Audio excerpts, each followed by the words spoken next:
Hello दोस्तों, मानक अध्ययन क्लासेस में आपका स्वागत है। मेरा नाम प्रदीप चौहान और आज हम क्लास 12th का 6 चैप्टर चालू कर रहे हैं। वंशागति का आणविक आधार, वंशागति का आणविक आधार और आनुवंशिकता वाले चैप्टर में से 18 नंबर का आता है। तो हम कोशिश किए कि सबसे पहले यही चैप्टर चालू करें क्योंकि इसमें सबसे ज्यादा नंबर आता है। तो ये चैप्टर मैक्सिमम से मैक्सिमम 5 से 6 लेक्चर लगेगा। थोड़ा लंबा चैप्टर है तो कोशिश करेंगे कि हर चीज समझे और थोड़ा जल्दी खत्म करने की कोशिश करेंगे। ठीक है, तो सबसे पहला चैप्टर है वंशागति का आणविक आधार। तो हुआ क्या कि जो ग्रेगर जॉन मेंडल ने अपने एक्सपेरिमेंट किए थे, तो उन एक्सपेरिमेंटों के वजह से हुआ क्या कि उन्होंने तो एक्सपेरिमेंट कर दिया, सब कुछ बता दी, लेकिन उन्हें पता ये नहीं था कि जो ग्रेगर जॉन मेंडल ने जो एक्सपेरिमेंट किया वो कैसे हो रहा है, एक पीढ़ी से दूसरी पीढ़ी में कैसे जा रहा है। ये सब बातें किसी को पता नहीं थी, उनको भी नहीं पता थी। तो उन्होंने उस चीज के लिए वर्ड यूज किया कारक, कि कारक की वजह से लक्षण एक पीढ़ी से दूसरी पीढ़ी में जाते हैं। पर धीरे धीरे जो पदार्थों की खोज हुई, आनुवंशिक पदार्थों की खोज हुई और पता चला कि जो आनुवंशिक पदार्थ मुख्य रूप से डीएनए होते हैं। यही डीएनए जो होता है, इनके ऊपर कुछ एक ऐसा सीक्वेंस होता है जो लक्षणों को एक पीढ़ी से दूसरी पीढ़ी में ले जाता है, जिससे इन्होंने, जोहानसन वैज्ञानिक थे जिन्होंने इस भाग को जीन कहा। और वास्तव में जो जोहानसन ने जिसे जीन कहा था वो मेंडल के कारक थे। कहने का मतलब यह है कि मेंडल ने जिसे कारक कहा था, आज के समय में उसे हम जीन कहते हैं। तो इसमें अब बात करेंगे कि डीएनए क्या होते हैं। तो डीएनए एक आनुवंशिक पदार्थ है जो किसी कोशिका के केंद्र के अंदर उपस्थित होता है, यही होता है डीएनए। और यदि कोशिका यूकैरियोटिक है, यदि कोशिका यूकैरियोटिक है तो उसके केंद्र के अंदर डीएनए तो होगा ही, साथ साथ इस कोशिका के अंदर 3 और पदार्थ होते हैं। मतलब मुख्य रूप से उसे आरएनए बोलते हैं, आरएनए। और आरएनए 3 प्रकार के होते हैं, एमआरएनए, टीआरएनए, आरआरएनए। ये सब आरएनए के प्रकार होते हैं। ये सब इसी चैप्टर में पढ़ना है, डीएनए भी पढ़ना है। और ये जो डीएनए और आरएनए होते हैं, इन दोनों को हम कहते हैं न्यूक्लिक एसिड, न्यूक्लिक एसिड कहते हैं। अब डीएनए को न्यूक्लिक एसिड क्यों कहते हैं? क्योंकि डीएनए की खोज की थी फ्रेडरिक मिशर ने। उन्होंने जो पस कोशिकाएं होती है, जो घाव लगा हुआ भाग होता है उसमें पस कोशिकाएं होती है, तो पस कोशिकाओं में निकालने की वजह से डीएनए को न्यूक्लिन नाम दिया। फिर बाद में अल्टमान ने इसे न्यूक्लिक एसिड नाम दिया। मुख्य रूप से डीएनए को फिर बाद में पता चला कि न्यूक्लिक एसिड डीएनए भी होते हैं और आरएनए भी होते हैं, दोनों को कहते हैं न्यूक्लिक एसिड। अब बात ये आती है कि जो डीएनए आरएनए या इनको जो न्यूक्लिक एसिड कहा जा रहा है, ये किन किन चीजों से मिलकर बने हैं। तो आइए देख लेते हैं न्यूक्लिक एसिड के बारे में। और क्लास 12th में मैक्सिमम 3 से 4 बार पूछा गया है कि न्यूक्लिक अम्ल का सचित्र वर्णन कीजिए या न्यूक्लिक अम्ल का वर्णन कीजिए, ऐसे चीजें पूछी गई हैं। तो समझ लेते हैं। सबसे इस चैप्टर का सबसे पहला टॉपिक ही है न्यूक्लिक एसिड। न्यूक्लिक एसिड क्या होता है? न्यूक्लिक एसिड मुख्य रूप से 3 चीजों से मिलकर बने होते हैं। पेंटोज शुगर, 5 कार्बन की शुगर से मिलकर बने होते हैं। और जो 5 कार्बन की शुगर होती है, ये न्यूक्लिक एसिड के अंदर, न्यूक्लिक एसिड या तो डीएनए हो सकता है या तो आरएनए हो सकता है। और यही न्यूक्लिक अम्ल लक्षणों को एक पीढ़ी से दूसरी पीढ़ी में लक्षणों को ले जाते हैं। पेंटोज शुगर मुख्य रूप से 2 हो सकते हैं। एक होता है राइबोज शुगर, राइबोज शर्करा। एक होता है डीऑक्सीराइबोज शर्करा।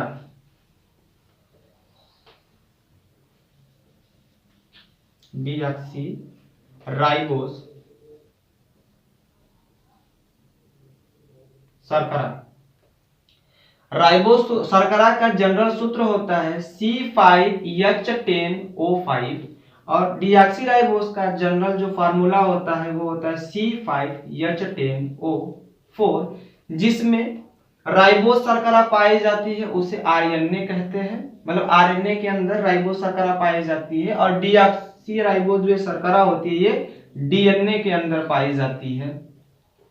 यदि आरएनए की जो राइबोस शर्करा है, यदि इस स्ट्रक्चर के बारे में बात करें, इसमें होता क्या है कि इसमें 5 अणुओं के परमाणुओं के रिंग होते हैं, जिसमें एक ऑक्सीजन होता है और जो 4 होते हैं वो कार्बन होते हैं।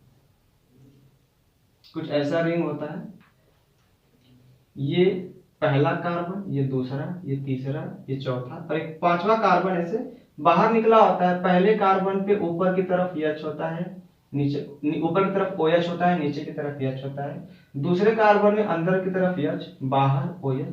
तीसरे कार्बन में बाहर की तरफ OH, अंदर की तरफ H। और इसमें इधर होता है H, इधर होता है CH2OH। और जो डीऑक्सीराइबोज होता है, इसमें इसका सूत्र होता है C5H10O4। कहने का मतलब ये है कि राइबोज शुगर में 5 ऑक्सीजन होते हैं और डीऑक्सीराइबोज में एक ऑक्सीजन कम होता है, यहाँ होता है O4। और इसकी जो संरचना होती है ये कुछ ऐसी होती है, ऊपर OH, नीचे H, पहले अंदर यहाँ H, बाहर भी H, यहाँ OH, इधर H, इधर बाहर होता है H, इधर CH2OH।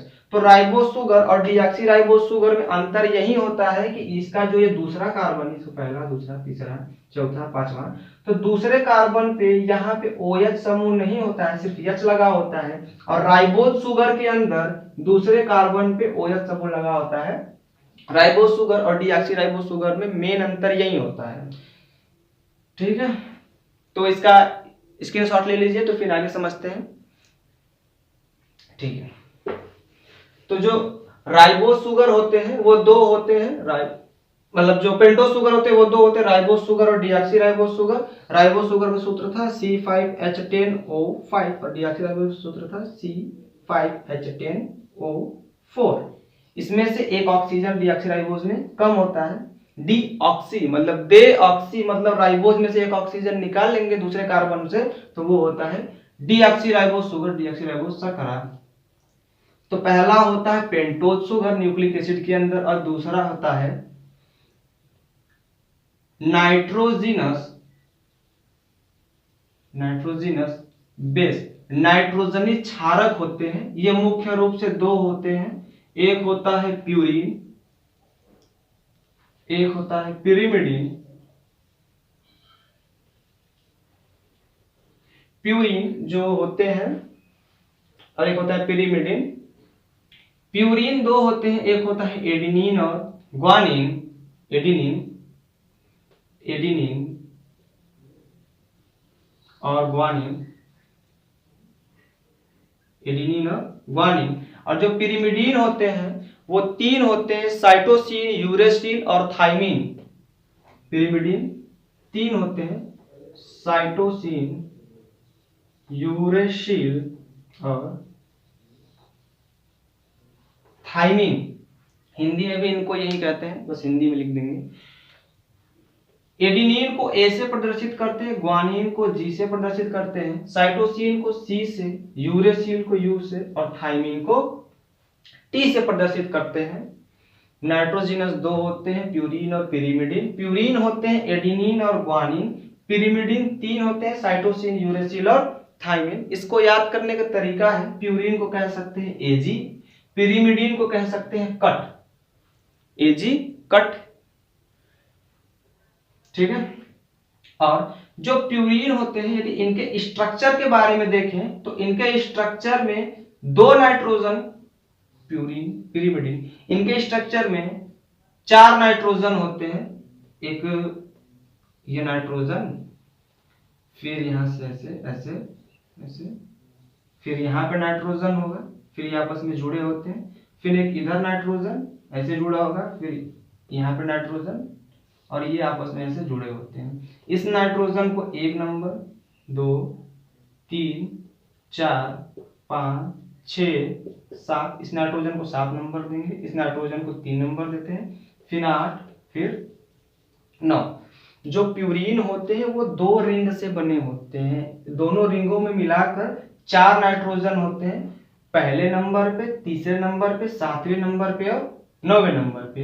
बिल्कुल यही संरचना होती है एडेनिन की और ग्वानिन की, बस इसमें जो प्रतिस्थापी जो अलग से ग्रुप लगे होते हैं वो अलग अलग होते हैं। और जो पिरिमिडीन की स्ट्रक्चर देख लें तो पिरिमिडीन सिर्फ एक रिंग का होता है, इसमें पहला जो नाइट्रोजन होता है और तीसरे नंबर पे नाइट्रोजन होता है और ये दूसरा, और बिल्कुल ऐसा स्ट्रक्चर होता है। इसमें एक रिंग होती है पिरिमिडीन में और प्यूरिन में दो रिंग होती है, दोनों रिंगों में पहले तीसरे सातवें और नौवें नंबर पे नाइट्रोजन होता है और पिरिमिडीन में पहले और तीसरे नंबर पे नाइट्रोजन होता है।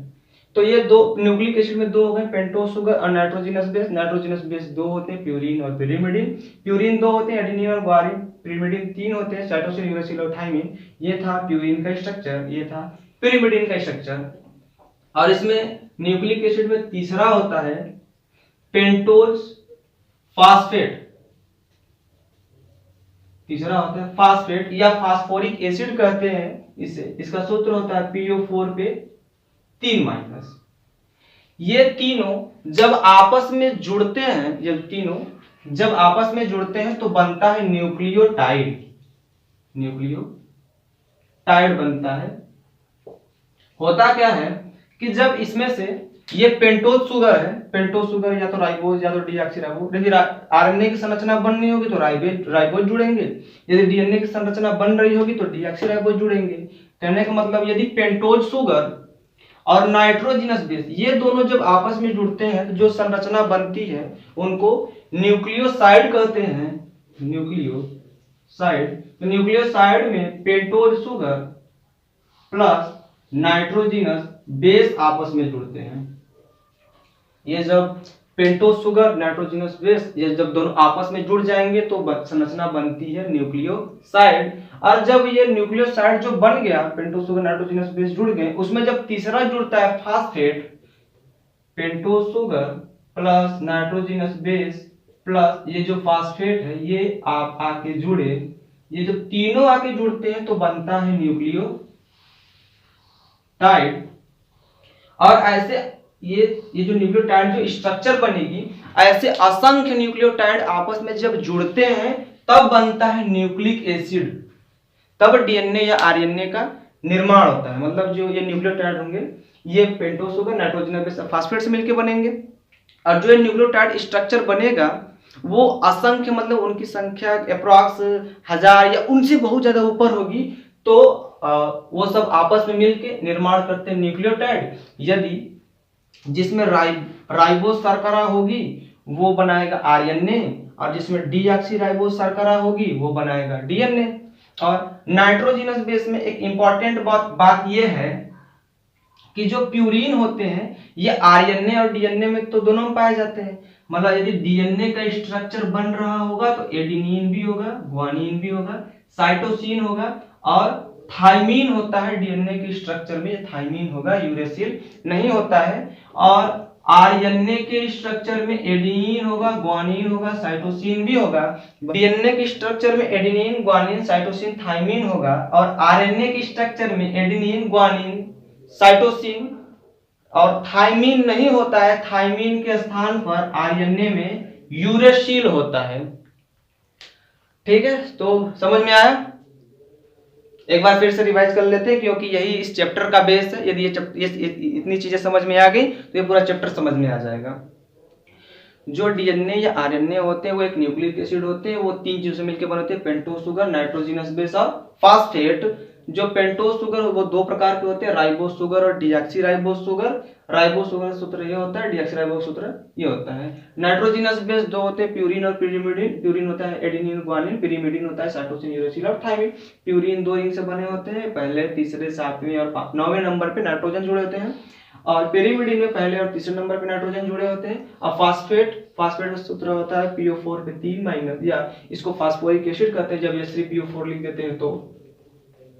और जब पेंटोज शुगर और नाइट्रोजनस बेस आपस में जुड़ते हैं तो बनता है न्यूक्लियोसाइड। पेंटोज शुगर और नाइट्रोजनस बेस आपस में जुड़ते नहीं, बनता है न्यूक्लियोसाइड।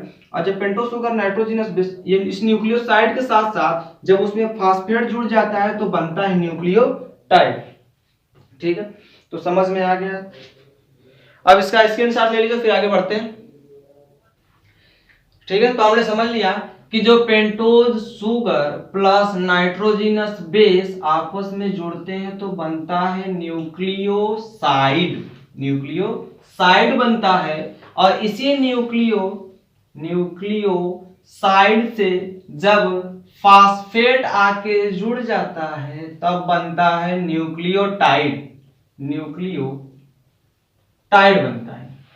अब होता क्या है कि न्यूक्लियोसाइड और न्यूक्लियोटाइड बनने के लिए सबसे पहले पेंटोज शुगर और नाइट्रोजिनस बेस बनेंगे। तो पेंटोज शुगर का संरचना हमने बनाया था। हम डीएनए की संरचना के लिए हम देख लेते हैं कि स्ट्रक्चर डीएनए की संरचना में ये सब कैसे जुड़ते हैं। तो सबसे पहले पेंटोज शुगर होगा। तो पेंटोज शुगर में ऐसे ऑक्सीजन होता है, इधर कार्बन होंगे और इधर ऐसे होता है ऊपर OH नीचे H। फिर याद बताया था कि जो डीएनए में जो पेंटोज शुगर पाई जाती है उसे डीऑक्सीराइबोज शुगर कहते हैं और उसके दूसरे कार्बन पे OH समूह नहीं होता है, सिर्फ होता है H। ये 1 ये 2 ये 3 ये 4। ये अंदर की तरफ होता है H, बाहर OH, फिर बाहर की तरफ इधर नीचे की तरफ OH और ऊपर की तरफ होता है CH2OH। इसमें जो डीऑक्सीराइबोज शुगर होते हैं इसमें 1 2 3 OH समूह होते हैं, जबकि जो राइबोज शुगर होता है उसमें 4 OH समूह होते हैं। हम डीएनए के स्ट्रक्चर पढ़ रहे हैं। ये जो हमने ये शुगर बनाया है ये डीऑक्सीराइबोज शुगर है। अब होगा क्या कि डीऑक्सीराइबोज शुगर के पहले कार्बन पे जो OH होता है इसको यहां से हटा करके यहां पे नाइट्रोजिनस बेस आके जुड़ता है। यहां पे आके जुड़ जाएगा नाइट्रोजिनस बेस।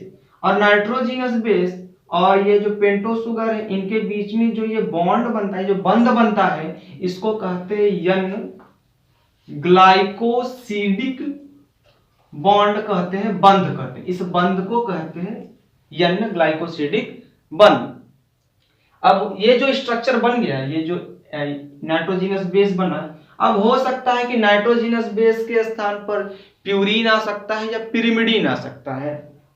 यदि नाइट्रोजन बेस के स्थान पे आता है पिरिमिडीन, यदि नाइट्रोजन बेस के स्थान पे पिरिमिडीन आता है तो वो जो पिरिमिडीन होगा, पिरिमिडीन का जो तीसरा कार्बन था वो आके यहाँ पे जुड़ता है और जो प्यूरीन होता है, प्यूरीन का 9वां कार्बन यहाँ पे आके जुड़ता है। इसे नाइट्रोजनस बेस होगा तो इसका ये स्ट्रक्चर हमने बनाया था। यदि इसका स्ट्रक्चर हम बदल दे, कुछ यूं कर दे, यूं, ये ऐसे आके जुड़ेगा। मतलब ये पहला नाइट्रोजन, ये तीसरा, पिरिमिडीन का तीसरा नाइट्रोजन आके जुड़ता है और प्यूरीन का 9वां नाइट्रोजन होगा वो आके यहाँ पे जुड़ेगा। और ये जो बंध बनता है इसके नाइट्रोजन आके जुड़ते हैं, इसलिए यहाँ पे हम यन प्रयोग कर रहे हैं। तो यहाँ पे जो बॉन्ड बनता है उसको कहते हैं यन ग्लाइकोसिडिक बॉन्ड। तो वो डिपेंड करता है, कोई भी आके जुड़ जाते हैं, वो सीक्वेंस पर डिपेंड करता है। हम यहाँ पे नाइट्रोजिनस बेस लिख देते हैं कि यहाँ पे नाइट्रोजिनस बेस होगा वो इस कार्बन से आके जुड़ेगा और नाइट्रोजिनस बेस और पेंटोज शुगर के बीच में जो बॉन्ड बनता है उसको कहते हैं यन ग्लाइकोसिडिक बॉन्ड। और जब ये जो स्ट्रक्चर बना, इस स्ट्रक्चर को कहते हैं न्यूक्लियोसाइड। और न्यूक्लियोसाइड के जो ये पेंटोज शुगर थी इसके 5वें कार्बन, चौथा ये 5वां कार्बन है, तो इसके 5वें कार्बन पे जब आके जुड़ जाता है फास्फेट, ये फास्फेट पहले कार्बन पे OH हटा के जुड़ेगा नाइट्रोजिनस बेस और 5वें कार्बन पे, ये जो 5वां कार्बन होगा, 5वें कार्बन पे आके OH हटा के जुड़ेगा, फास्फेट जुड़ता है। और फास्फेट और इस कार्बन के बीच में जो ये बॉन्ड बनता है इसको कहते हैं फास्फोएस्टर बॉन्ड, फास्फोएस्टर बॉन्ड, ये फास्फोएस्टर बॉन्ड कहते हैं। अब ये जो पूरा ये स्ट्रक्चर बन गया, पेंटोज शुगर, नाइट्रोजिनस बेस तथा फास्फेट, जब ये तीनों आपस में जुड़ जाते हैं तो जो स्ट्रक्चर बनता है इसको कहते हैं न्यूक्लियोटाइड। ठीक है, हमको लगता है कि अब न्यूक्लियोटाइड और न्यूक्लियोसाइड समझ में आ गया होगा कि जब पेंटोज शुगर और नाइट्रोजिनस बेस आपस में जुड़ते हैं तो बनता है न्यूक्लियोसाइड, और पेंटोज शुगर, नाइट्रोजिनस बेस तथा फास्फेट ये तीनों आपस में जुड़ते हैं तो बनता है न्यूक्लियोटाइड। ठीक है, तो जो हमने आज पढ़ा उसमें सबसे इंपॉर्टेंट टॉपिक क्या थे कि न्यूक्लिक अम्ल की संरचना क्या होती है, उसका स्ट्रक्चर क्या होता है। उसके बाद उसके अंदर पढ़ना था हमें कि जो पेंटोज शुगर क्या होता है, ये भी क्वेश्चन पूछा गया है, या जो न्यूक्लिक अम्ल होते हैं ये जो नाइट्रोजिनस बेस होते हैं इनकी संरचना पूछा गया था। उसके बाद एक इम्पॉर्टेंट है, अंतर आता है प्यूरिन और पिरिमिडिन में अंतर आता है, और अंतर आता है न्यूक्लियोटाइड और न्यूक्लियोसाइड में अंतर। तो जो यहाँ पे अप्रॉक्स पेपर के लिए 3 क्वेश्चन बनते हैं कि न्यूक्लिक अम्ल की संरचना बताइए, प्यूरिन पिरिमिडिन में अंतर, और न्यूक्लियोटाइड और न्यूक्लियोसाइड में अंतर बताइए। तो आप इस वीडियो को यदि समझ में ना आया तो फिर से एक बार और देख सकते हैं।